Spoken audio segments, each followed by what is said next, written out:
Bendito el Eterno, el uno y lo único, que no hay nada excepto Él. Bendito sea su santo nombre y shalom a todos. Espero que estén siendo muy bendecidos en esta semana. Nuestra compañera de viaje ha sido y aún es la porción Mishpatim. Que este comentario traiga bendición, traiga luz a cada uno de ustedes y también que el mérito de este estudio, de esta porción, recaiga o resulte en la bendición, la protección, la salvación de nuestro pueblo Israel, la protección de nuestros soldados, la liberación de nuestros cautivos y la bendición de todos sus hijos en el mundo entero. Esta es una porción muy importante desde el punto de vista halágico. Es uno de las porciones que agrupa más misvot, un cuerpo de leyes bastante considerable. Y de ahí que lleve ese título, Mishpatim, que además es una de las primeras palabras de esta porción, que se puede traducir como ordenanzas o como estatutos. Y esta porción viene a continuación de la entrega de la Torá, la llamada Matán Torá, entrega de la Torá, aunque aclaramos que realmente antes de ese momento ya el Eterno había dado mandamientos al pueblo, incluso antes de salir de Misraim, el Eterno había dado mandamientos con relación a la celebración de Pesaj, a sacrificio, el Corbán Pesaj, relacionado con el, lo que comerían y que marcaría una celebración para la posteridad. Además de eso, incluso en el libro Bereshit ya hay tres misbot en el libro de Bereshit, o sea que ya se habían adelantado misbot. Por ejemplo, por poner un ejemplo, la misbah de la circuncisión dada a nuestro padre Abraham. En fin, no quiere decir que se haya empezado a dar la Torá acá, pero dada la importancia de este momento, que es un momento crucial en la historia de nuestro pueblo, dada la profundidad espiritual de lo que se vivió en ese momento, es decir, el alcance de la revelación que experimentaron, es que este momento es llamado Matán Torá, porque aquí incluso es donde el pueblo tiene la oportunidad de escuchar la voz del Eterno hablándoles directamente a ellos, aunque en un momento dado el pueblo prefirió que Moisés fuera el intermediario, que se acercara al Eterno, a la presencia divina y que después le transmitiera a ellos esa información. Algunas opiniones dicen que el pueblo alcanzó a escuchar las 10 declaraciones, otras opiniones dicen que solo alcanzó a escuchar las 2 primeras declaraciones y entonces pues optó por la intervención de Moshe Rabenu como intermediario entre Dios y el pueblo. De cualquier manera, este es un momento que tiene un alcance que va más allá de nuestra comprensión y que independientemente de ser un momento histórico, del alcance, la profundidad tan grande que tiene, se dice que el pueblo vio el sonido del shofar, es decir, estaban en una dimensión espiritual tan elevada que no solamente escuchaban, sino que podían ver el sonido, o sea que su nivel de conciencia aumentó extraordinariamente en ese momento. Y si bien este es un evento histórico para una colectividad, y en eso radica la gran diferencia entre la religión judía y el resto de las religiones del mundo. Se basa en una revelación colectiva. Si bien eso es una revelación colectiva, también esto es a nivel simbólico, es el proceso que todos nosotros tenemos que vivir para alcanzar la revelación. Fíjense que la Torá describe desde el momento que salen de Refidim hasta que llegan a el monte Sinaí y la preparación para ese momento cumbre. Y lo describe en términos específicos como para indicarnos el camino. Hay algunos detalles muy sobresalientes como el hecho de que a la hora de decir que el pueblo acampó frente a la montaña, la Torá lo describe de una manera, si uno analiza el texto, que uno puede sentir armonía que tenía el pueblo, la unidad, el vínculo tan estrecho que tenía el pueblo, que era como si una sola persona hubiera estado delante de la montaña. Y esa es esa es una de las condiciones para recibir la revelación. Uno tiene que estar en armonía. Armonía con la presencia divina, armonía con nuestros semejantes y armonía incluso con la creación. Todo lo que obstaculice esa armonía va a ser un freno para alcanzar esa dimensión, para aumentar nuestro nivel de conciencia. Y fíjense que se establecen escalones. El pueblo estaba en la base de la montaña. Al pueblo no se le permitió traspasar la frontera, los bordes que se fijaron. Más allá pasaron los ancianos, pasaron a Aarón, Yehoshua y Moisés. Y cada uno ocupó un escaño diferente, a diferente altura en la montaña. ¿Quién fue el que llegó más alto? Fue Moshe Rabenu, que fue el que entró en la densa nube. Y eso es algún detalle muy importante. En la densa nube hay que entrar en hay que vencer esa densa nube, traspasarla, llegar allá, detrás del velo, donde se manifiesta la presencia divina. Pero hay que tomar esos pasos, hay que hacer esa ascensión para alcanzar la revelación de lo que estudiamos, la revelación de lo que analizamos, sea específicamente de Torah o sea de algún asunto de nuestra vida, que en definitiva también es Torah. Pero sea que lo percibamos de una manera o de otra, para alcanzar la claridad, la revelación sobre un tema dado, tenemos que partir de esa armonía que es una paz espiritual, es decir, un estado de equilibrio mental, de paz, de serenidad, y a partir de ahí tenemos que tomar ese camino de ascenso, representado por los ancianos. Más arriba estaba Aarón y finalmente Moisés alcanzó la cumbre de la montaña y traspasó la oscuridad de esa densa nube para entrar en la presencia divina y recibir la revelación. Eso está ejemplificando este proceso que todos tenemos que vivir. Hay una fuerza en la revelación, en el fenómeno de la revelación, hay dos fuerzas obrando. Una fuerza ascendente, que es el impulso inicial, nuestro deseo de recibir, nuestra inquietud, que nosotros nos elevamos con ella, buscando la presencia divina, buscando la respuesta divina, y esa otra fuerza, que es la revelación, esa voz que escuchó y que aún pudo ver el pueblo, esa manifestación de la divinidad. Ahora, para provocar esa manifestación de la divinidad se requiere de este movimiento inicial, representado por Moisés. Moisés representa por Aarón. Aarón es el Cohen, el que representa al pueblo a la hora del ofrecimiento, de ofrecer, sea una ofrenda de paz, una ofrenda votiva, una ofrenda reglamentaria, lo que sea. Aarón representa ese movimiento hacia arriba. Moisés representa el movimiento hacia abajo porque él fue el que bajó la revelación, el que bajó la respuesta divina. Y entonces nosotros tenemos que iniciar ese movimiento con limpieza. Acuérdense también que el pueblo tuvo que limpiarse, prepararse física y espiritualmente para ese momento. Pureza y un estado de serenidad espiritual. Entonces buscar la presencia divina, y eso va a provocar la revelación, la manifestación de la respuesta divina.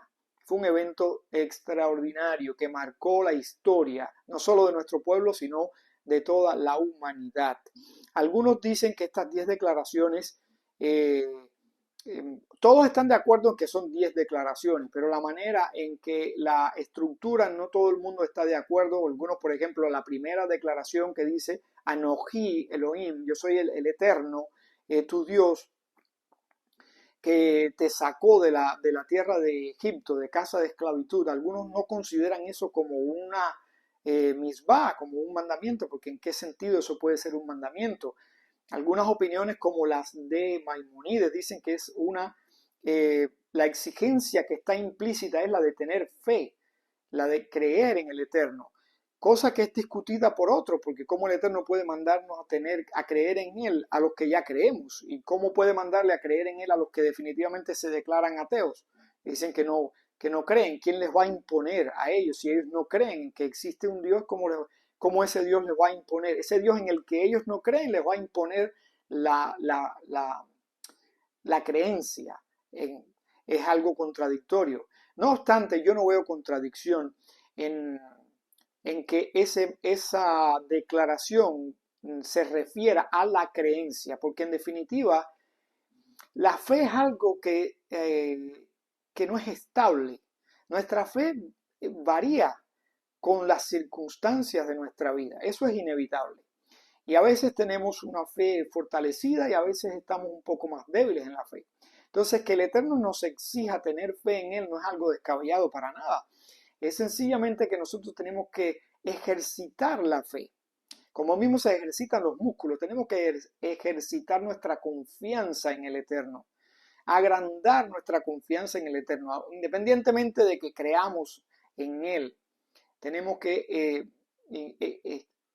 ejercitar esa creencia, fortalecerla. Eso nos acerca al Eterno. Entonces, para mí no hay no hay algo contradictorio en que esta declaración lleve implícita la exigencia de creer en el ser supremo. Pero también creo que las otras opiniones están en lo correcto, porque hay otras opiniones que dicen que esta declaración se refiere a conocer al Eterno, a una relación íntima con el Eterno. Es decir, que lo que nos está diciendo el Eterno aquí es interactúen conmigo, conózcanme, experimentenme. ¿A través de qué? A través del estudio de su palabra, a través de la contemplación, de la meditación, de cualquier otro ejercicio espiritual. Y también creo que estas opiniones también tienen razón y creo que son complementarias. De una u otra manera, ambas cosas, pues tienen mucho que ver la una con la otra. Y estas 10 declaraciones quedaron registradas en tablas de piedra. ¿Por qué tablas de piedra? Porque la piedra es un símbolo, la piedra representa lo imperecedero, la piedra representa algo que dura para siempre. Bueno, es sabido que la piedra se puede destruir, pero es un símbolo de algo permanente. Cuando la Torá habla de piedra o de montañas, está hablando de algo que representa eternidad. Y por eso pues fueron esculpidas por el dedo del Eterno inicialmente en piedra. Piedras que se representan gráficamente de una manera errónea en muchos textos. Algunos la representan como dos tablas unidas, o sea, dos pero unidas. Otros la representan con un borde, la parte de arriba redondeada. Según nuestra tradición basada en la Torá oral, las piedras eran cúbicas, más bien cúbicas, y estaban, las letras estaban en todas las caras de ese cubo, o por lo menos esta es una de las opiniones generalmente aceptadas. Hay muchas más descripciones de las tablas, de la manera en que las letras pasaban de un lado al otro y sin embargo aún eran legibles de todas partes, etcétera, pero no vamos a abundar en esos detalles. Solamente que estaban registradas estas declaraciones en piedra representando que son ideas eternas, ideas imperecederas. Y entonces adentrándonos en la porción, porque esto es como un preludio para después este grupo de leyes que algunos consideran que es lo que Dios le dio a Moisés en ese momento, porque acuérdense que la Torá en su conjunto se terminó de escribir hacia el final de esta travesía por el desierto, de estas 42 jornadas en el desierto, hacia el final y para algunos incluso más allá porque describe también la muerte de Moisés. Entonces, no podemos pensar que todo ese grupo de información la escribió Moisés en ese momento, porque hubo eventos que quedaron registrados como parte de la Torá que sucedieron después, como la rebelión de Cora, como el envío de los espías, llamados espías, no es la palabra más adecuada, a la tierra prometida, como después cuando Moisés levanta esa serpiente de bronce, en fin, otros momentos más. Entonces no podemos pensar que todo eso fue recibido ahí. Y algunos piensan que lo que se recibió ahí fueron las 10 declaraciones y este conjunto de leyes que aparecen en esta porción conocida como Mishpatim. Todo esto grosso modo, porque quiero ir rápido, porque no he podido hacer otros comentarios durante esta semana y entonces quiero decir lo más que pueda acerca de esto, de este conjunto de leyes llamado Mishpatim.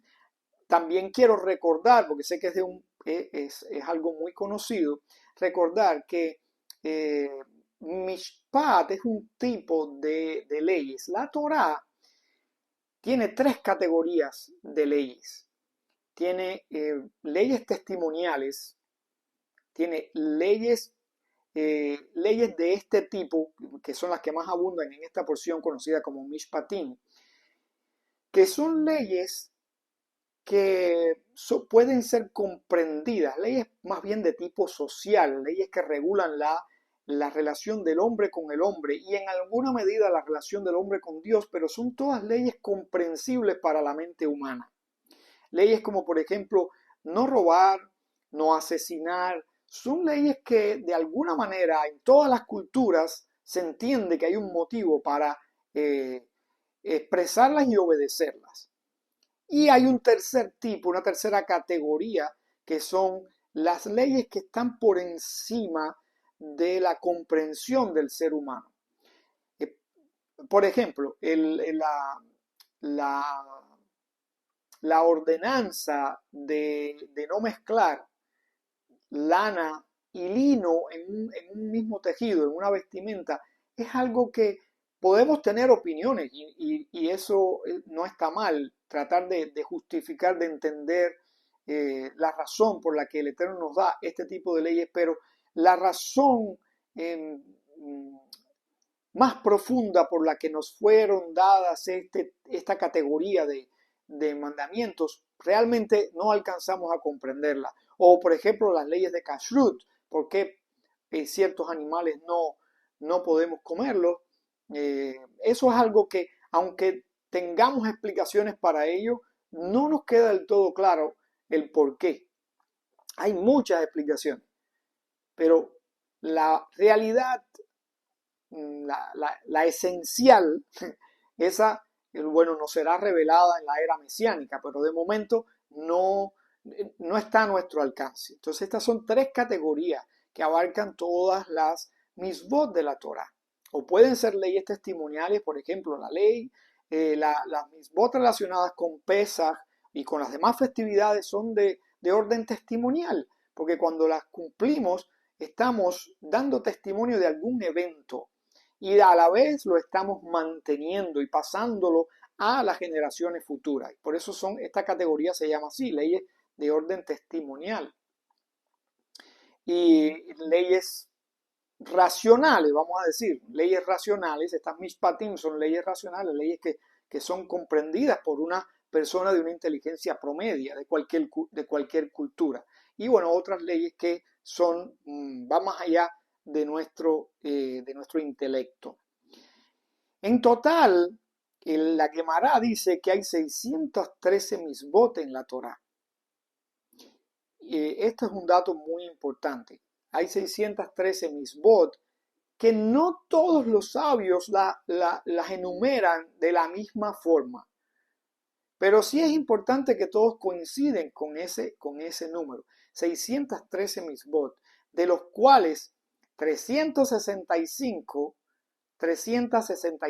misbot son negativas. Cuando digo negativas me refiero a aquellas ordenanzas que son prohibiciones, que empiezan con no harás.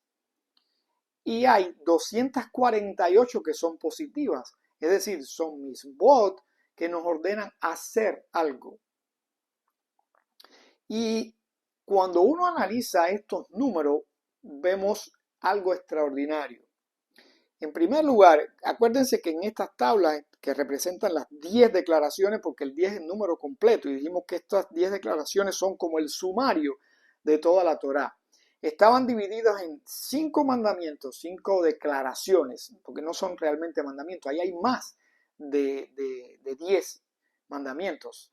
Creo que en el comentario anterior hablamos un poco de eso, pero en total son 10 declaraciones porque el número 10 representa lo completo, que se agrupan en 5 y 5. 5 que se refieren a la relación del hombre con el Eterno y 5 que se refieren a la relación del hombre con su semejante. La de honrar a los padres queda de este lado, porque nuestra primera idea de la divinidad la vemos en nuestros padres. El primer reflejo de la divinidad que tiene el ser humano es en los progenitores, que además son coautores de nuestra existencia con el Eterno. Pero de cualquier manera, son agrupados en 5 y 5. Y si analizamos este número 613, vemos que cuando se usa una de los métodos que se usa para analizar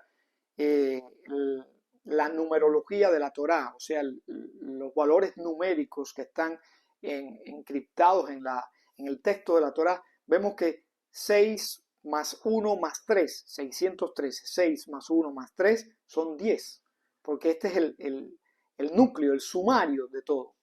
Y cuando vemos que esas 10 declaraciones después vamos a decir, se desglosan en 365 negativas y 248 positivas, y hacemos el mismo análisis, vemos que, por ejemplo, 365 empleamos el mismo método numerológico, la gematría, eso se llama gematría en el estudio de la Cábala. Vemos que 365 nos da ¿qué número? 3 y 6 son 11. Perdón, 3 y 6 son 9. Y 5, 9 y 5 son 14. Y 14 es un 1 con un 4. 1 más 4 son 5. Es decir, que eso representa una parte de esas 10 declaraciones. Una de las dos tablas que contienen este sumario de toda la Torá. Por otro lado, cuando analizamos 248 y le aplicamos el mismo método, vemos que 2 más 4 son 6, más 8 son 14. Volvemos a tener un 1 con un 4, que si lo sumamos también son 5. Es decir, que nos da 5 por un lado y 5 por el otro, y volvemos al número 10, a lo completo, al todo. Esto es un análisis interesante, independientemente de que alguno pues no coincida en la forma de enumerar estas 613 misbot. Otro aspecto que quería destacar de este conjunto de leyes, que es uno de los cuerpos más voluminosos de mandamientos en toda la Torá, es que saltamos de un momento cumbre, un momento en que entramos en una dimensión muy elevada, de una revelación muy profunda, y este conjunto de leyes empieza con la parte, vamos a decir, más baja de la sociedad. Está hablando de esclavitud. Y no me voy a detener a detallar demasiado este tema, que pudiera ser conflictivo para algunos. ¿Cómo es posible que la Torá de alguna manera le dé validez a la esclavitud, que es un fenómeno con el que casi nadie está de acuerdo? ¿Cómo la Torá de alguna manera lo acredita cuando hace un reconocimiento de eso, de la posibilidad de que eso exista?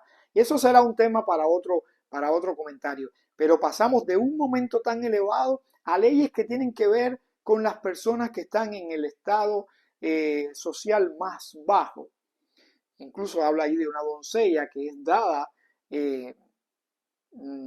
a una persona que debe hacer un compromiso de casarse con ella, pero de alguna manera es como un tipo de esclavitud. Se está negociando con seres humanos, se está haciendo cálculos acerca de seres humanos. Y lo que quiero es destacar el contraste, cómo pasamos de algo tan sublime a algo tan bajo, que tiene su explicación. Todo eso tiene su explicación y no se puede ver como desde la perspectiva en que tal vez la mayoría de ustedes entiende la esclavitud o ha estudiado acerca de la esclavitud o del background histórico que tiene de la esclavitud. En el caso de la Torá, la esclavitud es algo muy diferente, muy diferente. Pero independientemente de eso, como quiera que sea, es un punto muy bajo en la historia humana y en las relaciones sociales humanas. Y repito, lo que quiero destacar es ese contraste de este momento cumbre a estas leyes que tienen que ver con algo tan bajo desde el punto de vista social. Este salto tan grande nos demuestra que la Torá lo abarca todo, desde los aspectos espirituales más sublimes hasta los aspectos humanos más bajos, todo. La Torá intenta abarcar toda la vida del ser humano, entrar en todos los aspectos, hasta los más sombríos de la vida del ser humano y de toda la creación. ¿Para qué? No para establecerlos, para perpetuarlos, sino para elevarnos, para que podamos limpiar esos aspectos, que la luz de la Torá llegue a todos esos rincones sombríos y que la oscuridad desaparezca. La intención es esa. Por eso la Torá no niega ningún espacio de la vida del hombre ni de la sociedad humana. Entra en todos los rincones, pero entra con el objetivo de traer luz, de elevarnos como individuos y como sociedad. El otro aspecto que quiero destacar, ya terminando este comentario que ha sido un poco más extenso, es el hecho de que, según nuestros sabios, según nuestra tradición oral, cada una de las misbot está relacionada con algún elemento de nuestra anatomía. Algunos dicen que, por ejemplo, las misbot positivas, arás, están relacionadas con nuestro sistema osteomuscular. Y las negativas están relacionadas con los demás sistemas del cuerpo, sistema circulatorio, sistema nervioso, sistema digestivo, etc. Yo no soy capaz de hacer una asociación, una equivalencia entre cada misbah y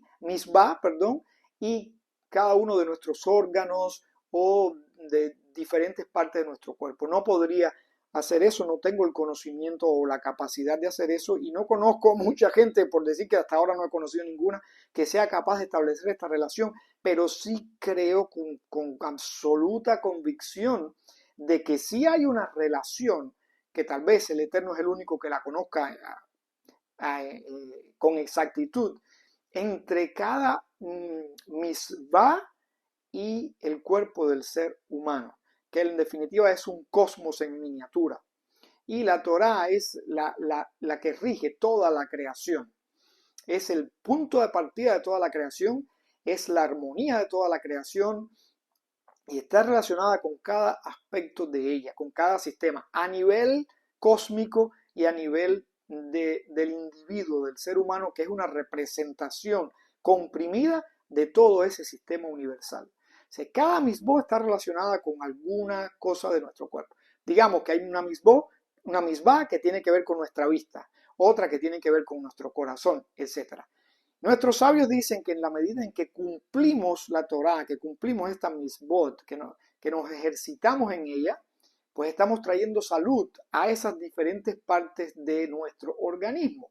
Pero aquí surgen preguntas como por ejemplo, ¿y qué con las misbot que no podemos cumplir? Porque está claro que ningún ser humano ni puede ni tiene que cumplir toda la Torá. Esto no es un argumento traído del cristianismo, que plantea que la Torá es algo ya sustituido por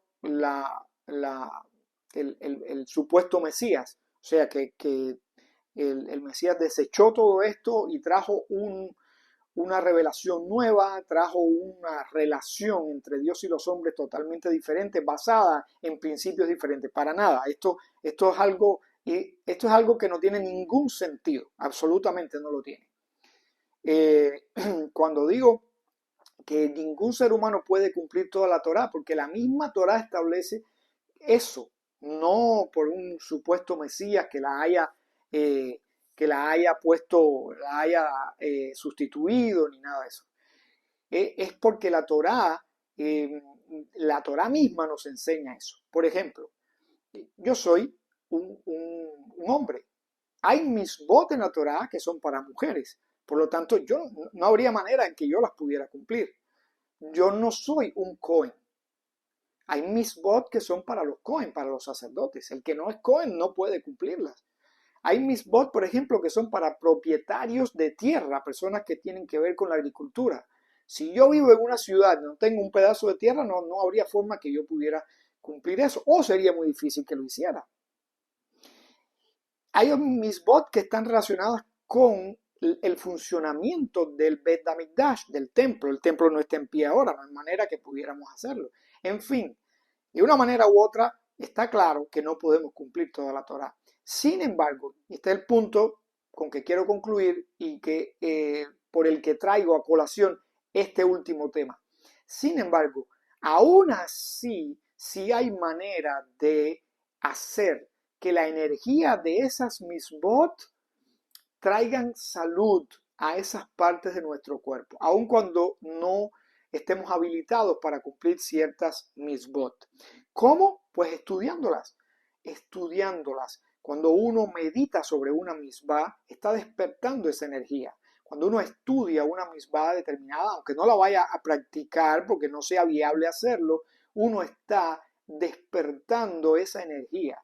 Y por lo tanto, uno está haciendo que la fuerza de esa misbah active para bien esa parte de nuestro cuerpo con el que ella está relacionada. Digamos que hay una misbah que tenga que ver con la vista, nosotros al estudiarla, aun cuando no sabemos cuál está relacionada con cuál, cuando estudiamos la Torá, estamos haciendo que toda esa energía que está ahí, está encriptada en esos códigos de la Torá, se desencadene a nuestro favor y active esas partes de nuestro cuerpo, active para bien, active sanando, active erradicando cualquier dolencia, cualquier problema que haya en nuestro cuerpo, sacando cualquier célula cancerígena, cualquier afectación que pueda haber en alguno de nuestros órganos.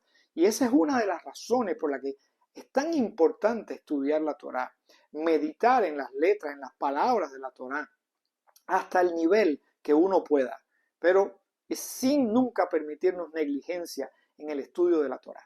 He hablado un poco atropelladamente porque quería tratar de tocar estos temas y obviamente que estoy dejando fuera muchas otras cosas, pero siempre animándolos a que lo que no podamos ver en un comentario de estos, pues ustedes se encarguen de estudiarlo. También deseándoles un mes bueno, porque esta noche ya entramos en el mes de Adar, Adar Rishon, Adar primero, un mes relacionado con el buen masal, la buena suerte, que sea y suerte entendida en el contexto hebraico, ¿verdad? No la suerte de la que hablan las personas que no están relacionadas con la cultura hebrea.